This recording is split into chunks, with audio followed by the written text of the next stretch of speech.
ప్రార్థన చేసుకుందాం. పరలోకమందున్న మా కన్న తండ్రి, మమ్మలను మిక్కిలిగా ప్రేమించినటువంటి మా గొప్ప దేవ, మీకు కృతజ్ఞత స్తోత్రాలు తండ్రి. ఈ సమయంలో మీ గ్రంథంలో వ్రాయబడిన మాటలను గూర్చి ఆలోచన చేయుచుండగా మీ సహాయమును దయచేయమని కోరుతూ క్రీస్తు నామమున ఈ చిన్ని ప్రార్థన సమర్పిస్తున్నాము తండ్రి. ఆమేన్. ఈ సమయంలో గ్రంథంలో వ్రాయబడినటువంటి మాటలను మనము ఆలోచన చేయాలి.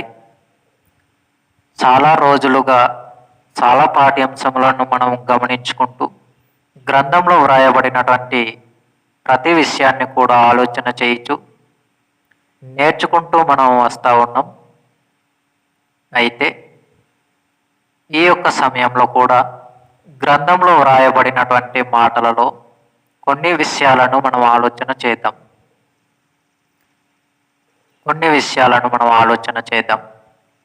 ఈరోజు మన పాఠ్యాంశం ఏమిటి అనంటే, చెట్టు ముందా విత్తనం ముందా? ఏది ముందు సృష్టించబడింది? దేనిని దేవుడు ముందుగా కలుగజేశాడు? చెట్టును కలుగజేశాడా? విత్తనమును కలుగజేశాడా? గింజను కలుగజేశాడా? పల వృక్షాలను కలుగజేశాడా? ఇది ఈరోజు మన యొక్క పాఠ్యాంశం. దీనిని గూర్చి ఆలోచన చేసేదానికి ముందుగా గ్రంథంలో వ్రాయబడినటువంటి మాటలను మనము అనేకమైనటువంటి విషయాలను నేర్చుకుంటూ, అనేక సంగతులను మనం నేర్చుకుంటూ ఈ యొక్క సమయంలో మరలా ఈ విధంగా కూడుకోవటం అనేది జరిగింది.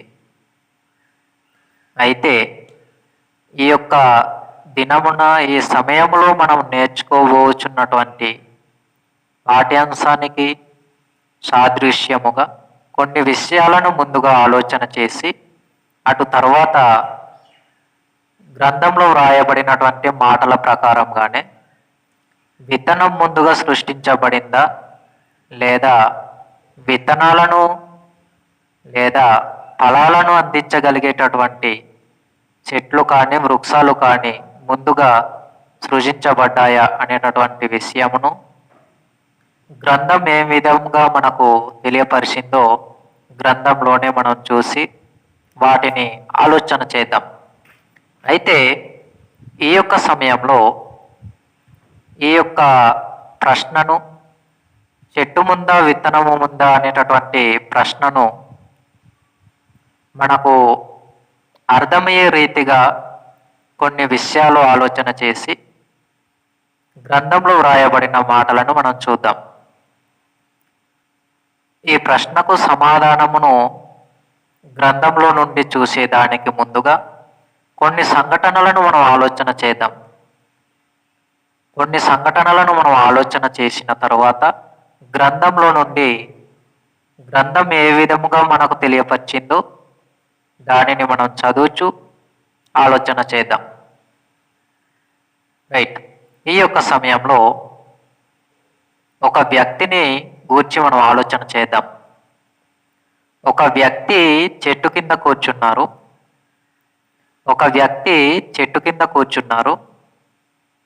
ఆ చెట్టు పేరు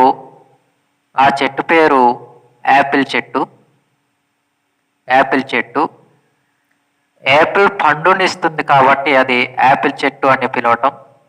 ఆ చెట్టు క్రింద ఈయన కూర్చోవటం. ఈయన పేరు ఏమిటి అని అంటే, యాపిల్ చెట్టు క్రింద కూర్చున్నటువంటి ఈ వ్యక్తి పేరు. ఈయన చెట్టు క్రింద కూర్చున్నారు. చెట్టు క్రింద కూర్చున్న తర్వాత ఒక పండు పైనుండి వచ్చి క్రింద పడింది. గమనించటాన్ని మొదలుపెట్టారు. ఈయన ఏమని గమనిస్తూ ఉన్నారు అనంటే, ఏమని ఆలోచన చేస్తూ ఉన్నాడు అనంటే, యాపిల్ పండు పైనుండి కింద ఎందుకు పడింది అని ఆలోచన చేయటం మొదలుపెట్టారు. ఇలా ఆలోచిస్తున్నటువంటి వ్యక్తి ఎవరు? ఆయన పేరేమిటి అనంటే సర్ ఐజాక్ న్యూటన్. ఈయన చెట్టు క్రింద కూర్చున్నప్పుడు యాపిల్ పండు అనేది పైనుండి కిందకు పడింది. ఆ పండు కింద పడినప్పుడు ఈయనలో ఒక ఆలోచన ప్రారంభమైంది. ఆ ఆలోచన ఏమిటి అనంటే ఆ ఆలోచన ఏమిటి అనంటే పైనున్నటువంటి ఫలము, పైనున్నటువంటి పండు పైకి వెళ్ళాలి కదా, క్రింద వచ్చి ఎందుకు పడింది అన్న ఒక ఆలోచన వచ్చింది. ఎవరికి? న్యూటన్ గారికి.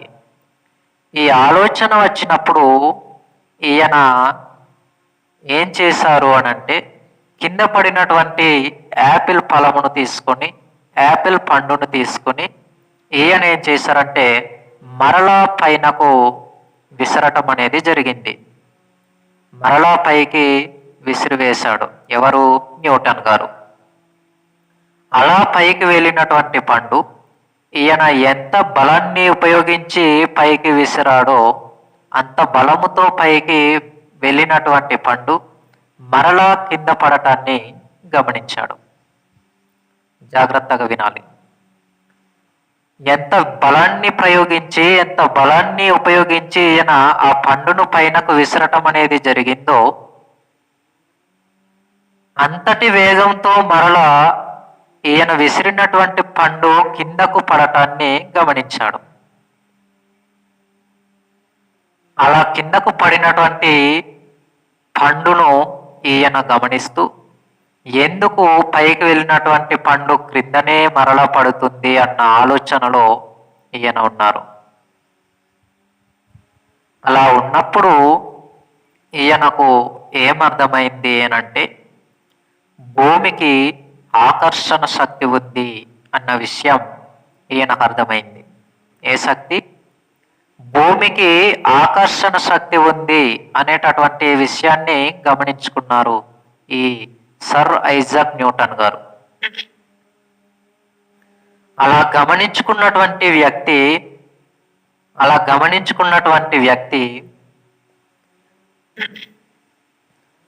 అంతవరకు గమనించగలిగారు. కానీ యాపిల్ పండును చేసింది ఎవరు, ఈ యాపిల్ పండును చేసింది ఎవరు, యాపిల్ చెట్టుని చేసింది ఎవరు అనేటటువంటి విషయాన్ని ఆ సమయంలో ఆయన గుర్తు చేయటం లేదు. ఆ సమయంలో ఆయన గుర్తు చేయటం అనేది లేదు.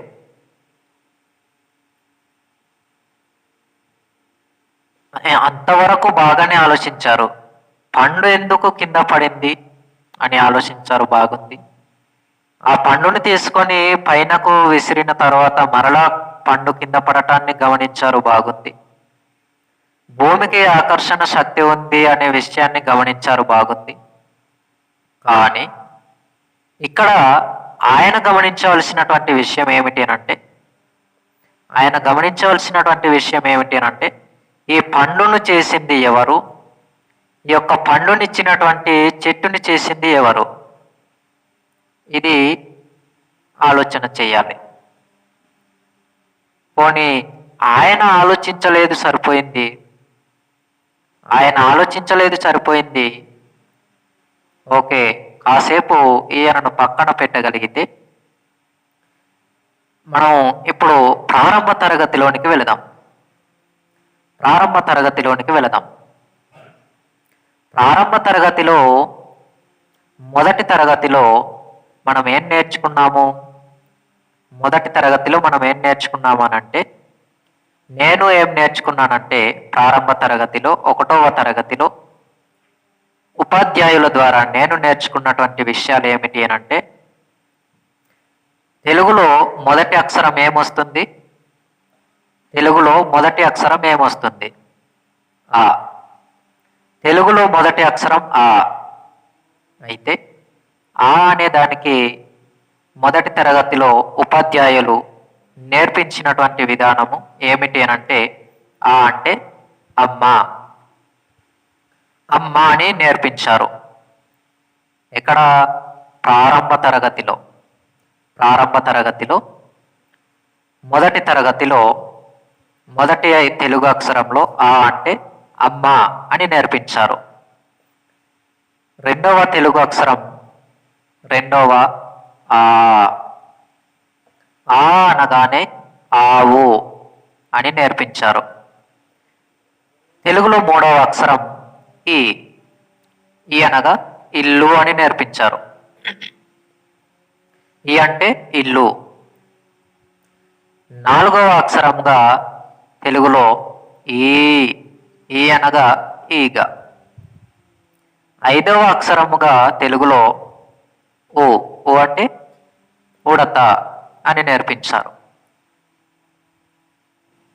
ఆరవ అక్షరముగా తెలుగులో ఊ అంటే ఈ రెండవ ఓని ఏం నేర్పించారు అని అంటే ఊయల. ఇప్పుడు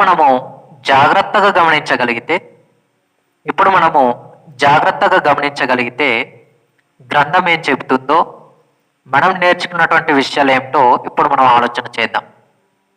ప్రారంభంలో తెలుగులో మొదటి తరగతిలో ఆ అనగా నేను చదువుకున్నటువంటి ఆ దినాలలో, నేను చదువుకుంటున్నటువంటి కాలంలో నేటికి నాకు తెలిసి అదే కార్యక్రమం ఉంది అని నేను అనుకుంటున్నాను.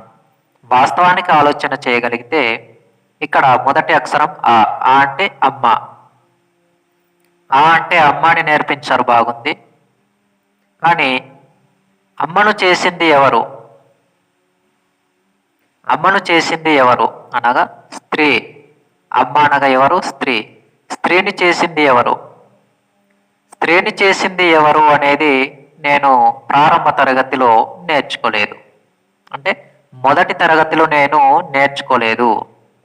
ఆ అంటే అమ్మ అని నేర్చుకున్నాను. ఆ అంటే ఆవు అని నేర్చుకున్నాను. ఈ అంటే ఇల్లు అని నేర్చుకున్నాను. ఈ అనగా ఈగ అని నేర్చుకున్నాను. ఓ అంటే ఉడత, ఊ అంటే ఊయల. ఇంతవరకు నేను ఇలా నేర్చుకున్నాను. కానీ ఆ అంటే అమ్మ అనగా స్త్రీ. స్త్రీని చేసింది ఎవరో నేను ప్రారంభ తరగతిలో నేర్చుకోలేదు. అలాగే ఆ అంటే ఆవు. ఆవు అని నేర్చుకున్న నేను ప్రారంభ తరగతిలో ఆవును చేసింది ఎవరో నేర్చుకోలేదు. ఈ అంటే ఇల్లు. ఇల్లుని మనిషే చేయగలడు. మనిషి భూమి మీద కొన్ని రోజుల జీవిత కాలానికి సంబంధించి కొన్ని రోజులు భూమి మీద బ్రతికి ఉండటానికి నివాస స్థలం అనేది కావాలి కాబట్టి, నివాస స్థానం అనేది ఉండాలి కాబట్టి ఇల్లుని మనిషి చేయగలడు. కానీ మనిషి చేయాలి అన్నా మనిషికి తెలివి కావాలి, జ్ఞానం కావాలి, ఆయుస్సు కావాలి, ఆరోగ్యం కావాలి. వీటన్నింటినీ ఇచ్చింది ఎవరు? ఇది కూడా నేను నేర్చుకోలేదు. ఎక్కడ? ప్రారంభ తరగతిలో. మొదటి తరగతిలో నేను నేర్చుకోలేదు. ఇల్లును నిర్మించేది మనిషి అయినా మనిషికి ఆయుస్సును, ఆరోగ్యంను ఇచ్చేది ఎవరో నేను ప్రారంభ తరగతిలో నేర్చుకోలేదు. అయితే ఈ అంటే ఈగ. ఈగ అని నేర్చుకున్న నేను ఈ ఈగను చేసింది ఎవరో ప్రారంభ తరగతిలో నేను నేర్చుకోలేదు. ఊ అంటే ఉడత. ఉడత అని నేర్చుకున్న నేను ఉడతను చేసింది ఎవరో నేను నేర్చుకోలేదు ప్రారంభ తరగతిలో. ఊ అంటే ఊయల. ఊయల అని నేర్చుకున్న నేను ఊయలను చేసింది మనిషి అని నేర్చుకున్నప్పటికీ దానికి ఆలోచనను, జ్ఞానమును, తెలివిని, ఆరోగ్యమును, ఆయుస్సును ఇచ్చింది ఎవరో ప్రారంభ తరగతిలో నేను నేర్చుకోలేదు. ఇప్పుడు నేను చెప్పినటువంటి ఈ తెలుగు అక్షరాలలో ఆ అంటే మొదటి ఆ అంటే అమ్మ అనగా స్త్రీ. స్త్రీని చేసింది ఎవరో నేను ప్రారంభ తరగతిలో నేర్చుకోలేదు. కానీ నేను గ్రంథాన్ని నేర్చుకున్నప్పుడు నేర్చుకున్నాను. 66 పుస్తకాలు సముదాయమును కలిగి ఉన్నటువంటి గ్రంథాన్ని నేర్చుకున్నప్పుడు నేను నేర్చుకున్నాను. ఈ గ్రంథాన్ని నేను చదువుతూ ఉన్నప్పుడు, ఈ గ్రంథంలో ఉన్నటువంటి మాటలను ధ్యానిస్తూ ఉన్నప్పుడు నేను నేర్చుకున్నాను. ఏంటో తెలుసా? స్త్రీని చేసింది ఎవరు అనంటే దేవుడు. ఎవరు? దేవుడు. దేవుడండి. స్త్రీని చేసింది దేవుడు అని నేను ఎప్పుడు తెలుసుకున్నాను అనంటే గ్రంథాన్ని పరిశీలన చేస్తున్నటువంటి క్రమంలో, గ్రంథాన్ని చదువుతున్నటువంటి సందర్భంలో నేను నేర్చుకున్నాను. ఆది కాండము మనం ఆలోచన చేయగలిగితే ప్రియులారా, ఆది కాండంలో మనం చూస్తాం ఆది కాండము 2వ అధ్యాయము 21 నుండి 23 వచనాలలో మనం ఆలోచన చేసినప్పుడు, ఇక్కడ దేవుడు ప్రారంభంలో ఆదాము గారిని చేయటం, అటు తర్వాత ఆదాము గారికి గాఢ నిద్రను కలుగజేసి అతని యొక్క ప్రక్కటెముకలో నుండి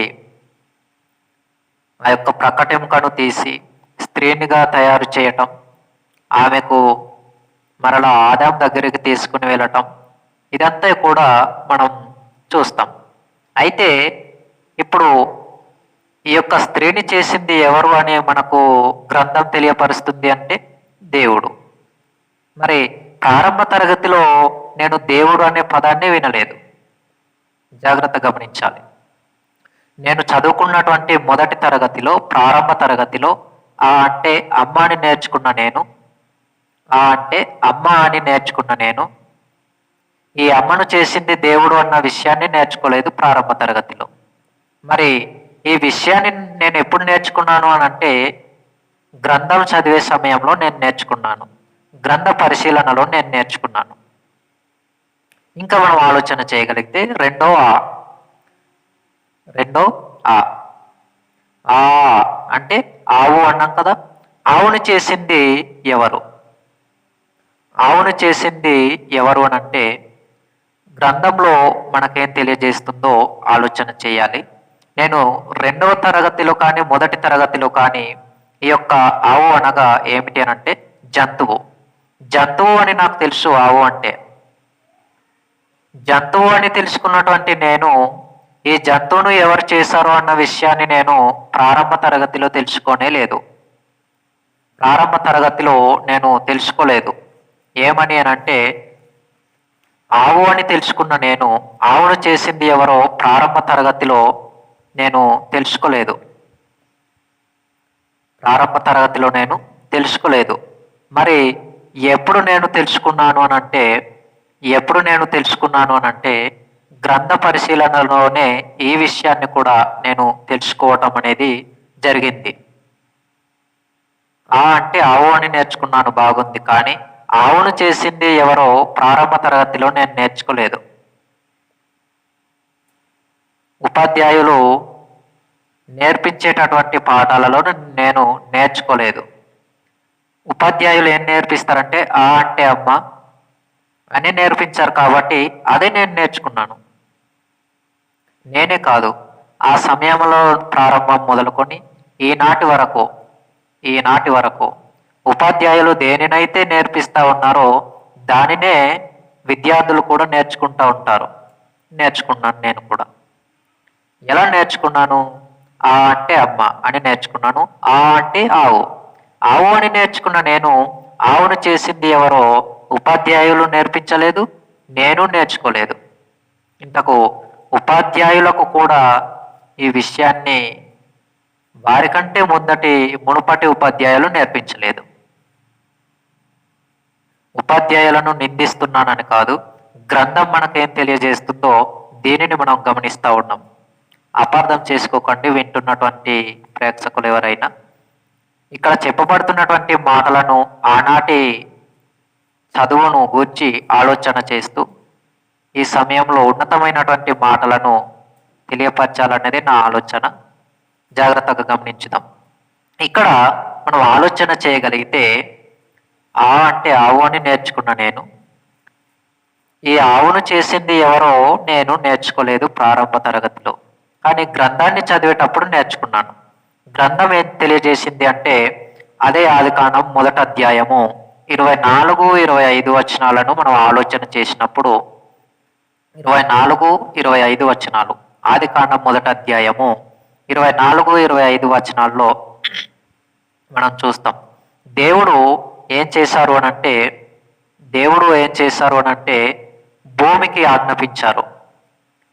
ఏమని ఆజ్ఞాపించారు అని అంటే ఏమని ఆజ్ఞాపించారంటే భూమి పశువులను, పురుగులను, సమస్త జంతువులన్నింటిని కూడా భూమి పుట్టించుగాక అని దేవుడు పలకటం. దేవుడు పలికిన మాట ప్రకారంగానే భూమి పుట్టించటం అనేది జరిగింది. ఆజ్ఞ ఇచ్చింది దేవుడు. గమనించాలి, ఇక్కడ చాలా జాగ్రత్తగా గమనించాలి ఈ విషయాన్ని. ఆజ్ఞాపించింది దేవుడు. ఏ ఆజ్ఞ? సమస్త పశువులను, భూమి మీద ప్రాకు ప్రతి పురుగును, జంతువులను కూడా భూమి పుట్టించుగాక అన్నాడు. ఇలా ఆజ్ఞాపించింది దేవుడు, ఆజ్ఞ ప్రకారంగా పుట్టించింది భూమి. వాటి వాటి జాతుల ప్రకారంగా భూమి ఏం చేసింది? పుట్టించింది. అనేక జంతువులు పుట్టాయి. అంటే ఈ యొక్క వాటి వాటి జాతి ప్రకారము అనేటటువంటి మాటలో ఈ ఆవు కూడా ఒక జంతువు, ఒక జీవి, ఒక పశువు. ఈ యొక్క జీవి అనేది, ఈ యొక్క జంతువు అనేది కూడా, ఈ యొక్క పశువు అనేది కూడా అనేక జంతువులలో ఒక జంతువు. అయితే ఈ యొక్క జంతువును కూడా దేవుడు తన మాట ప్రకారంగా భూమికి ఆజ్ఞాపించినప్పుడు భూమి పుట్టించింది అన్నట్టుగానే ఈ గ్రంథం ద్వారా ఈ సమయంలో మనము స్పష్టముగా చూస్తూ ఉన్నాం. ఇప్పుడు ఈ విషయాన్ని ప్రారంభ తరగతిలో నేను నేర్చుకోలేదు. ఏ విషయాన్ని? ఆవును చేసింది దేవుడేనని, దేవుడు భూమికి ఆజ్ఞాపించగా భూమియే మొలిపించింది అని, లేదా భూమియే పుట్టించింది అని నాకు తెలియదు. మరి గ్రంథ పరిశీలనలో ఈ విషయం నాకు అర్థమైంది. అయితే నేను ప్రారంభంలో నేర్చుకోవటానికి ఆవు అని నేర్చుకున్నాను, కానీ ఆవును చేసింది ఎవరో నేర్చుకోలేదు. అలాగే అమ్మ అనగా స్త్రీ, స్త్రీ అని నేర్చుకున్నాను, కానీ స్త్రీని చేసింది ఎవరో నేను నేర్చుకోలేదు. తర్వాత ఈ అంటే ఇల్లు. ఇల్లు అనగానే మనిషి చేయగలడు, అలానే దేవుడు చేయలేడు అనటానికి లేదు. కానీ ఈ ఇల్లును చేయటానికి మనిషికి ఆయుస్సు కావాలి, ఆరోగ్యం కావాలి, శక్తి కావాలి, బలము కావాలి. వీటన్నింటిని ఇచ్చేది ఎవరు అని అంటే ఖచ్చితంగా దేవుడే. ఖచ్చితంగా దేవుడే. మనిషి తనకు తానుగా ఆయుస్సును పెంచుకోలేడు, ఆరోగ్యమును కలిగించుకోలేడు. ఏదో కొన్ని సూత్రాలను పాటించి కొన్ని పరిపరి విధాలైనటువంటి ఆరోగ్య సూత్రాలను పాటించగలడు, కానీ వాస్తవానికి ఎప్పటికీ ఆయుస్సును, ఆరోగ్యం అయితే మనిషి చేసుకోవటం అనేది అసాధ్యమైనటువంటి పని. కాబట్టి ఈ యొక్క ఇల్లు అనగానే మనం ఆలోచన చేయగలిగితే జ్ఞానాన్ని, ఆలోచననిచ్చేది దేవుడే. ఫర్ ఎగ్జాంపుల్ నిర్గమకాండము 35వ అధ్యాయము 35వ వచనంలో ఆలోచన చేయగలిగితే ప్రతి మనుషునికి కూడా జ్ఞానాన్ని ఇచ్చేది, ప్రతి హృదయానికి కూడా ఏ దానిని ఏ విధంగా చేయాలో అనేది ప్రతి హృదయానికి కూడా జ్ఞానాన్ని ఇచ్చేది దేవుడే. నిర్గమకాండము 35వ అధ్యాయం 35వ వచనం. అలాగే 127వ కీర్తన 1వ వచనం. యెహోవా ఇల్లు కట్టించని ఎడల కట్టించు వాని ప్రయాసం వ్యర్థమే. అంటే దేవుడే గనుక ఆలోచన ఇవ్వకపోతే మనిషి తన యొక్క నివాస స్థానమును నిర్మించుకోలేడు. ఆలోచనను కానీ, ఆయుస్సును కానీ, ఆరోగ్యము కానీ దేవుడు ఇవ్వకపోతే ఇది కూడా మనిషికి అసాధ్యమైనటువంటి పని అని మనకు అర్థమవుతుంది. ఇంకా మనం గమనించగలిగితే గనుక, ఇంకా మనం ఆలోచన చేయగలిగితే గనుక తర్వాత ఈ అంటే ఈగ. ఈ అంటే ఏమని మనం నేర్చుకున్నామనంటే ఈ అంటే ఈగ. ఈ అంటే ఈగ అని అనగానే మనకేమర్థమవుతుంది? ఈ అంటే ఈగ అని అనగానే మనకేమర్థమవుతుంది అని అంటే పక్షులలో ఎగిరేటటువంటి ఒక పక్షియే ఈగ. అంటే రెక్కలు కలిగి చలించేటటువంటిది. ఈగకు రెక్కలుంటాయి, 2 రెక్కలుంటాయి. ఈ అంటే ఈగ అని నేను నేర్చుకున్నాను, కానీ ఈగను చేసింది ఎవరో నేను ప్రారంభ తరగతిలో నేర్చుకోలేదు. ఈ విషయం కూడా నేను ఎక్కడ నేర్చుకున్నానో తెలుసా? ఈ విషయాన్ని కూడా నేను ఎక్కడ నేర్చుకున్నానంటే గ్రంథంలోనే నేర్చుకున్నాను. గ్రంథంలోనే నేర్చుకున్నాను. ఆదికాండం. ఆదికాండము 1వ అధ్యాయము 20-21 వచనాలు. ఆదికాండము 1వ అధ్యాయము 20-21 వచనాలు. జలములు పుట్టించుగా కానీ ఇక్కడ పలికింది ఎవరు అని అంటే దేవుడు. వాటి వాటి జలం వాటి వాటి జాతుల ప్రకారముగా జలములు వాటి వాటి జాతుల ప్రకారముగా జలములు పుట్టించుగా కానీ పలుకగానే జలములు పుట్టించాయి. వేటిని పుట్టించాయనంటే రెక్కలు కలిగి సలించు ప్రతి వాటిని, సముద్రంలో కానీ నదులలో కానీ ఇలాంటి ఎన్నైతే ఉన్నాయో వాటి దగ్గర ఉంటున్నటువంటి వాటిని కానీ, లేదా భూమి మీద ఆకాశ విశాలమందు ఎగురుచున్నటువంటి ప్రతి రెక్కలు కలిగి సలించే వాటిని కానీ దేవుడు చెప్పిన మాట ప్రకారంగానే జలములు అనేవి కలిగించటం జరిగింది. దేవుడు జలములకు ఆజ్ఞాపించినప్పుడు, దేవుడు నీరుకు ఆజ్ఞాపించినప్పుడు నీటి ద్వారానే అవి కలిగినట్టుగా గ్రంథం స్పష్టంగా మనకు తెలియపరుస్తుంది. కాబట్టి మనం ఆలోచన చేయగలిగితే ఈగను చేసింది ఎవరో నేను ఎలా తెలుసుకున్నాను అని అంటే గ్రంథం చదివి దానిని ధ్యానించి మాత్రమే తెలుసుకున్నాను. ప్రారంభ తరగతిలో నేను ఈగను చేసింది ఎవరో నేర్చుకోలేదు, కానీ ఈగ అని మాత్రం నేర్చుకున్నాను. ఉపాధ్యాయులు నేర్పించినటువంటి విధానంలోనే నేను నేర్చుకున్నాను. నా తోటి సహోదరులు అనేక మంది కూడా నేర్చుకున్నారు. తర్వాత తెలుగులో ఈ తర్వాత వచ్చే అక్షరం ఊ. ఊ అనగానే ఉడత. ఉడత అనేది ఇది కూడా జంతువు. మనం ప్రారంభంలో ఆలోచన చేసాం. జంతువులను చేసింది ఎవరు అని అంటే దేవుడు అని చూసాం. ఊ అంటే ఉడత, అంటే జంతువుడు చేసింది కూడా దేవుడు అని ఆదికాండం 1వ అధ్యాయము 25-26 వచనాల్లో మనం చూడటం అనేది జరిగింది. ఊ అంటే ఊయల, అంటే ఈ ఊయల అనగా ఒక వస్తువు. ఊయల అనేది ఒక వస్తువు. దీనిని చేయటానికి కూడా మనిషికి జ్ఞానం కావాలి, ఆలోచన కావాలి, ఆయుస్సు కావాలి, ఆరోగ్యం కావాలి. వీటినన్నింటినీ ఇచ్చేది దేవుడేనని మనము నిర్గమకాండం 35వ అధ్యాయము 35వ వచనంలో దేవుడు మనిషికి హృదయ ఆలోచనలను ఇస్తున్నారన్న విషయాన్ని చూసాం. కాబట్టి గమనించగలిగితే ఇంతవరకు మనము తెలుగు అక్షరాలను మనం చూడగలిగాం. ఇప్పుడు ఇదే కోణంలో మరలా ఇంగ్లీష్ అక్షరాల్లోనికి ఆలోచన చేద్దాం. ఆ అనే అక్షరం నుండి ఊ అనేటటువంటి అక్షరం వరకు మనము తెలుగు అక్షరాలను చూసాం ఇంతవరకు.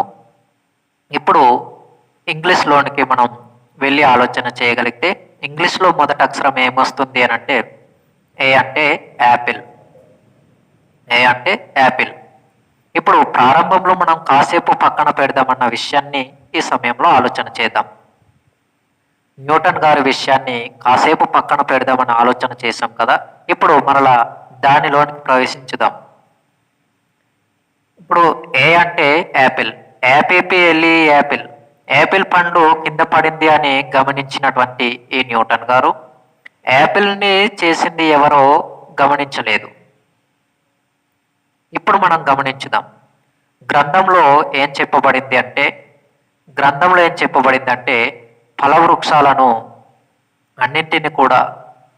ఫలవృక్షాలన్నింటిని కూడా దేవుడే చేసినట్టుగా, దేవుడు భూమికి ఆజ్ఞాపించిన తర్వాత భూమి మొలిపించినట్లుగా మనం చూస్తూ ఉన్నాం. ఈ మాటను చివరిలో మనం ఆలోచన చేద్దాం. ఈ పాఠ్యాంశపు చివరి రిఫరెన్స్లో మనం దీనిని గురించి ఆలోచన చేద్దాం. వాస్తవానికి ఏ అంటే యాపిల్. యాపిల్ చేసింది దేవుడు అని ఇలా మనం ఆలోచన చేయగలిగితే రెండవ అక్షరంగా ఇంగ్లీష్లో నుండి బి అంటే బాల్. బాల్ అనగానే బంతి. ఈ యొక్క బంతిని చేసింది మనిషి అయినప్పటికీ దానిని కూడా అనేక పరిపరి విధాలుగా ఆలోచనను, జ్ఞానమును, లేదు అనుకుంటే ఆయుస్సును అనుగ్రహించింది దేవుడేనని మరలా నిర్గమకాండం 35వ అధ్యాయం 35వ వచనంలోనే వీటిని గూర్చి మనం ఆలోచన చేయాలి. ఇంకా మనం ఆలోచన చేయగలిగితే సి, మూడవ అక్షరం ఇంగ్లీష్లో నుండి చిఏటి క్యాట్ అనగా పిల్లి. జంతువులను చేసింది దేవుడేనని ప్రారంభంలో మనం చూసాం తెలుగు అక్షరాలలో. ఆదికాండం 1వ అధ్యాయము 24-25 వచనాల్లో మనం చూసాం. డివోజీ డాగ్ మరలా ఆదికాండం 1వ అధ్యాయము 24-25 వచనాలు. డివోజీ డాగ్ ఈజీజీ ఎగ్ అంటే గ్రుడ్డు, అంటే పక్షి. పక్షుల నుండి వచ్చినటువంటిదే ఈ గ్రుడ్డు. పక్షులను చేసింది కూడా దేవుడేనని మనం చూసాం. అలాగే ఎప్ అంటే ఫాదర్ అనగా పురుషుడు. ఈ పురుషుణ్ణి చేసింది ఎవరు అంటే ఫాదర్ అని ప్రారంభంలో ఇంగ్లీష్లో నేర్చుకున్నాం. ఫాదర్ అనగా నాన్న అని. నాన్న అంటే పురుషుడే కదా, పురుషుడు అని నేర్చుకున్నాం. కానీ ప్రారంభ తరగతిలో పురుషుడు అని నేర్చుకున్న నేను ఈ పురుషుణ్ణి ఎవరు చేశారు అని మాత్రం నేర్చుకోలేదు. మరి ఎప్పుడు నేర్చుకున్నాను అంటే గ్రంథం చదివినప్పుడే నేర్చుకున్నాను. అది కూడా గ్రంథంలో వ్రాయబడింది. ఆదికాండము 2వ అధ్యాయం 7వ వచనం. ఆదికాండం 2వ అధ్యాయం 7వ వచనంలో దేవుడైన యెహోవా నేల మంటితో నరుని నిర్మించి వాని నాసిక రంధ్రములలో జీవవాయువును ఉదగ నరుడు జీవాత్మాయేను అన్నాడు. అంటే పురుషుణ్ణి చేసింది దేవుడేనని గ్రంథం చదివిన తర్వాత నేను నేర్చుకున్నాను. గ్రంథం చదవక ముందు నా చదువులో ఏమని నేర్చుకున్నానంటే ఫాదర్ అనగా నాన్న అంటే పురుషుడు, నాన్న అని పురుషుడు అని నేను నేర్చుకోగలిగాను. కానీ ఈ పురుషుణ్ణి చేసింది దేవుడు అని ప్రారంభ తరగతిలో నేను నేర్చుకోనే లేదు. గ్రంథం చదివిన తర్వాతనే ఈ విషయాలన్నీ కూడా నేను నేర్చుకోవటం అనేది జరిగింది. కాబట్టి ప్రతి ఒక్కరు కూడా గ్రంథాన్ని చదువుచు ఇటువంటి విషయాలను పరిశీలన చేయవలసినదిగా కోరుచున్నాను. ఇలా మనం గమనించగలిగినప్పుడు అదే యొక్క సందర్భం మనకు అర్థం కావడానికి లూకా సువార్త 3వ అధ్యాయము 38వ వచనంలో ఆదాము ఎవరు అని అంటే దేవునికి కుమారుడు. అంటే దేవునికి కుమారుడు ఎవరు? ఆదాము గారు. ప్రారంభంలో మనం ఆలోచన చేయగలిగితే దేవుడే ప్రారంభంలో పురుషుణ్ణి చేశాడు అనడానికి ఆదికాండం 2వ అధ్యాయం 7వ వచనం, అలాగనే లూకా సువార్త 3వ అధ్యాయము 38వ వచనం. ఇలా మనం ఆలోచన చేయగలిగితే అనేక సందర్భాలు ఉన్నాయి. అనేక విషయాలు కూడా మనము చాలా జాగ్రత్తగా నేర్చుకోవలసినటువంటి వారమై ఉన్నాము. అనేక విషయాలు మనము గ్రంథంలో ఏ విధంగా అయితే చెప్పబడ్డాయో, ఏ విధంగా అయితే మనం నేర్చుకోవాలో ఇవన్నీ విషయాలు కూడా చాలా చక్కగా పొందుపరచబడి ఉన్నాయి. చాలా చక్కగా మనము నేర్చుకోవలసినటువంటి వారంగా ఉన్నాం. గ్రంథం చెప్పినటువంటి విషయాలని మనం ఆలోచన చేయాలి. గ్రంథం చెప్పినటువంటి మాటలని మనం జాగ్రత్తగా నేర్చుకోగలగాలి. ఇప్పుడు మనం ఆలోచన చేద్దాం. తెలుగులో ఆ అంటే అమ్మ అని నేర్చుకున్న నేను, అమ్మను అనగా స్త్రీని చేసింది దేవుడు అని ప్రారంభ తరగతిలో నేర్చుకోలేకపోయాను. ఆ అంటే ఆవును చేసింది దేవుడు అని ప్రారంభ తరగతిలో నేర్చుకోలేకపోయాను. ఈ అంటే ఇల్లును నిర్మించడానికి మనిషికి ఆయుస్సు, ఆరోగ్యము, బలము, శక్తి కావాలి. వాటిని ఇచ్చేది దేవుడు అని గ్రంథం చదివినప్పుడే నేను నేర్చుకున్నాను. ఈ అంటే ఈగను చేసింది దేవుడేనని నేను గ్రంథం చదివిన తర్వాత నేర్చుకున్నాను.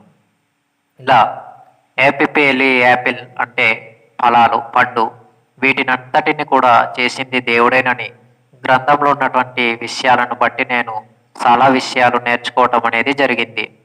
గ్రంథం చదివే ప్రతి ఒక్కరు కూడా ఇటువంటి పరిశీలన చేయిస్తూ గ్రంథాన్ని చదవవలసినదిగా ప్రతి ఒక్కరిని కూడా నేను కోరుతా ఉన్నాను. ఇవన్నీ మీకు తెలియజేయటానికి గల కారణం ఏమిటి అంటే గ్రంథంలో చెప్పబడినటువంటి మాటలు, గ్రంథంలో ఉన్నటువంటి మాటలు మనకు బాగా అర్థం కావాలి.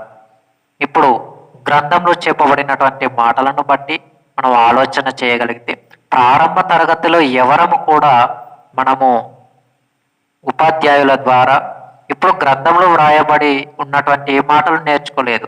మరి ఏ మాటలు నేర్చుకున్నామనంటే గ్రంథంలో లేని మాటలే నేర్చుకున్నాం. అపార్థం చేసుకోకండి, ఉపాధ్యాయులైనా ఎవరైనా కూడా అర్థం చేసుకునేటటువంటి ప్రయత్నాన్ని చేయాలి. ఎవరు కూడా అపార్థం చేసుకోవటానికి లేదు. నేను ప్రభుత్వాన్ని ద్వేషిస్తున్నానని కాదు, ప్రభుత్వ ఉద్యోగులను ఉపాధ్యాయులను నేను విమర్శించి మాట్లాడుతున్నాను అని కాదు, కానీ గ్రంథంలో ఉన్నటువంటి విషయాలు అర్థం కావటానికి నేను ఈ సమయంలో ఈ విధంగా మాట్లాడవలసినటువంటి అవసరత వచ్చింది.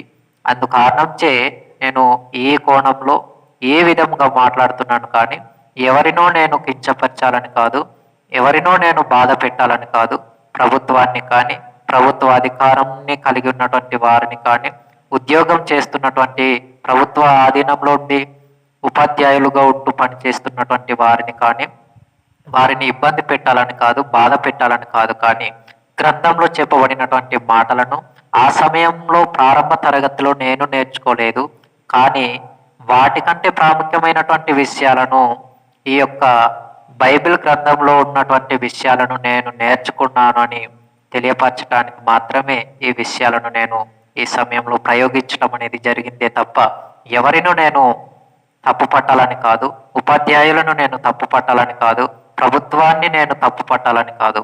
ప్రతి ఒక్కరూ ఈ విషయాలను జాగ్రత్తగా గమనించవలసినదిగా నేను కోరుతున్నాను. ఎందుకంటే గ్రంథం ఏ విధంగా అయితే చెప్పిందో ఆ విధంగానే బోధించటం అనేది క్రైస్తవుని యొక్క లక్షణం. గ్రంథంలో లేని వాటిని ఆపాదించడానికి లేదు, గ్రంథంలో లేని విషయాలను సంఘంలో బోధించడానికి లేదు. కాబట్టి గ్రంథంలో ఉన్నటువంటి విషయాలు ఉన్నది ఉన్నట్టుగా తెలియజేయటమే క్రైస్తవునిగా ఒక పని. నాకు అనే కాదు, ఎవరికైనా క్రైస్తవునిగా ఉంటున్నటువంటి ప్రతి ఒక్కరు కూడా, క్రైస్తవ జీవితాన్ని కలిగి ఉంటున్నటువంటి సంఘ కాపురులు ఎవరైనా కూడా ఈ విధంగానే గ్రంథంలో వ్రాయబడిన మాటల ప్రకారంగానే ఉన్నది ఉన్నట్టుగానే అందించాలి అన్నదే నా యొక్క ఆలోచన, నా యొక్క సంకల్పం. కాబట్టి ఇటువంటి విషయాలను సంఘ కాపరులకును సంఘ విశ్వాసులకును కూడా నేను తెలియపరిచే విషయం ఒకటే: గ్రంథంలో ఉన్న విషయాలను చక్కగా పరిశీలన చేస్తూ నేర్చుకోండి. నేర్చుకున్న తర్వాత సంఘంలో బోధించాలి. సంఘానికి అనేకమైనటువంటి విషయాలను తెలియపరచాలి అనేటటువంటిదే నా ఆలోచన. అంతకు మించి వేరే విధమైనటువంటి ఆలోచన అయితే లేదు. ఎవరినో బాధ పెట్టాలని కాదు, ఎవరినో కించపరచాలన్నది నా ఉద్దేశం అయితే కాదు. కాబట్టి ప్రతి ఒక్కరు కూడా గమనించవలసినదిగా నేను కోరుతున్నాను.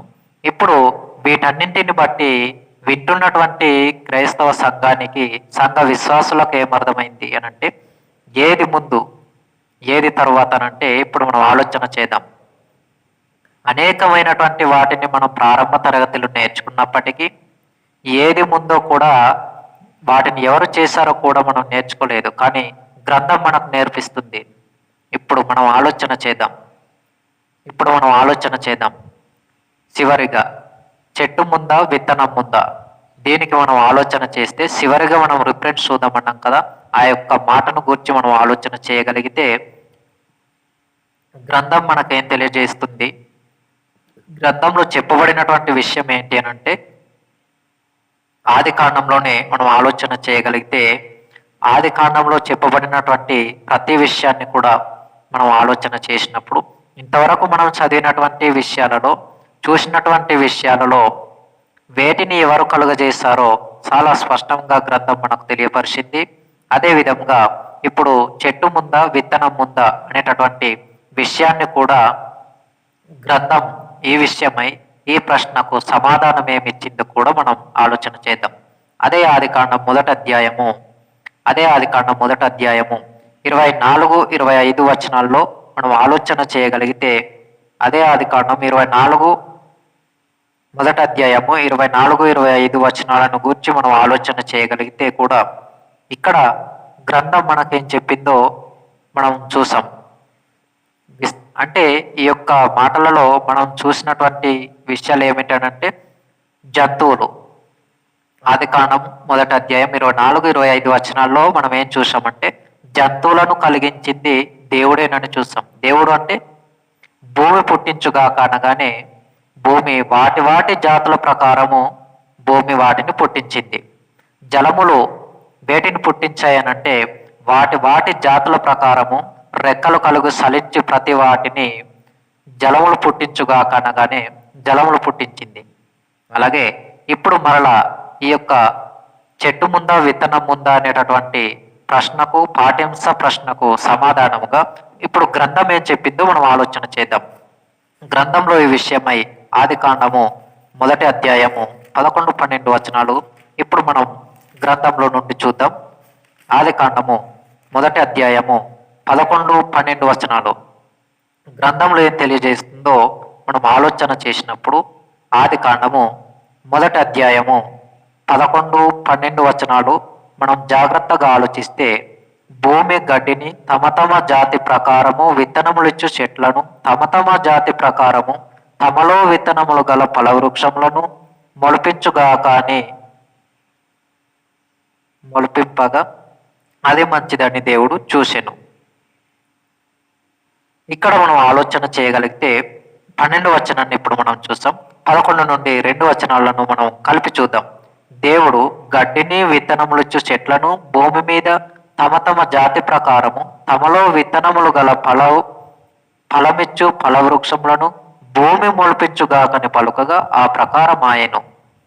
అంటే ఇక్కడ మనం ఆలోచన చేసినప్పుడు గ్రంథం మనకేం తెలియజేస్తుంది అంటే భూమితో దేవుడు మాట్లాడారు. ఏమని మాట్లాడారు అని అంటే భూమితో దేవుడు ఆజ్ఞాపించారు. ఏమని ఆజ్ఞాపించారు, ఏమని మాట్లాడారు అని అంటే భూమితో తమ తమ జాతి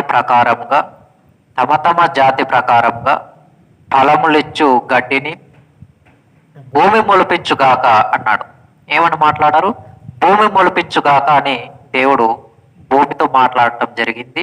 అటు తర్వాత భూమి వాటి జాతుల ప్రకారంగా ఫలవృక్షములను, ఫలములు ఇచ్చేటటువంటి వృక్షాలను, గడ్డిని, వీటన్నింటిని కూడా భూమి మొలిపించినట్టుగా ఈ యొక్క ఆది కాండము 1వ అధ్యాయము 11, 12 వచనాలలో మనం చూస్తూ ఉన్నాం. అంటే దేవుడు దేనితో మాట్లాడారు అంటే భూమితో మాట్లాడారు.